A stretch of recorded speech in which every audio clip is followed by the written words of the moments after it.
আপনি চুরি করছেন কেন এগুলা? চুরি নিয়ে আমি চুরি করেন নাই না। তাহলে ধরলো কেমনে পুলিশ? পুলিশ যদি এটা অন্য আমার হাতের দিকে আমি জানি বলছি তুমি আপনি যদি বলেন জিনিসটা কিন্তু এটা আমি থুই দিয়েছি এতে করে ফেলেছি ওই জন্য সাথে একটা ব্যাগ আমুল ব্যাগ ওই ব্যাগ আপনার কাছে থুয়ে গেছে? হ্যাঁ।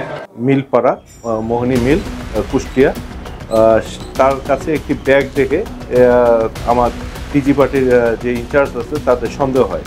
পরবর্তীতে তাকে আটক করে তার ব্যাগে থাকা জিনিস উপস্থিত সাক্ষীদের মোকাবেলায় বাহির করলে তার নামের সঙ্গে ব্যাগের যে জিনিসপত্র আছে তার কোনো মিল না থাকে।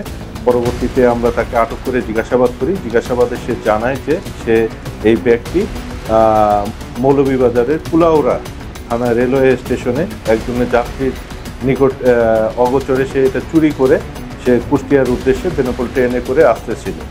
এবং পরবর্তীতে আমরা এই যে ব্যাগের যে মালিক তার ঠিকানা সংগ্রহ করে তার সঙ্গে যোগাযোগ করি। সে জানায় যে সে হলো প্রাইমারি উপজেলা প্রাথমিক শিক্ষা অফিসের একজন ইনস্ট্রাক্টর। সে চট্টগ্রামে ট্রেনিংয়ের জন্য যাচ্ছিল। সেখানে তার প্রয়োজনীয়ের মধ্যে ল্যাপটপ, তারপরে তার অফিসের চেক বই, মোবাইল, তারপরে তার ট্রেনিং প্রোগ্রামের 6টি পেন ড্রাইভ এবং তার ব্যবহৃত মোটরসাইকেলের কাগজপত্র এবং তার এনআইডি কার্ড সহ কাপড় চোপড় ছিল।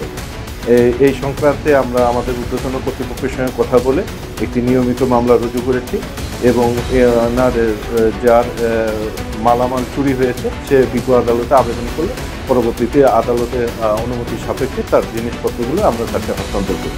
আপনি চুরি করছেন কেন এগুলা? চুরি নিয়ে আমি চুরি করেন নাই না। তাহলে ধরলো কেমনে পুলিশ? পুলিশ যদি এটা অন্য আমার হাতের দিকে আমি জানি বলছি তুমি আপনি যদি বলেন জিনিসটা কিন্তু এটা আমি থুই দিয়েছি এতে করে ফেলেছি ওই জন্য সাথে একটা আমুল ব্যাগ। ওই ব্যাগ আপনার কাছে থুয়ে গেছে? হ্যাঁ। চুরি করেন নাই? পুলিশ কিন্তু আমার পকেটে মোবাইল সব নিয়ে চলে গেছে আমার তাই। ও আপনার তাই নিয়ে চলে গেছে? এই ব্যাগ থুয়ে গেছে আপনার কাছে? ব্যাগ বলছে আমি পাইখানিতে না আসছি।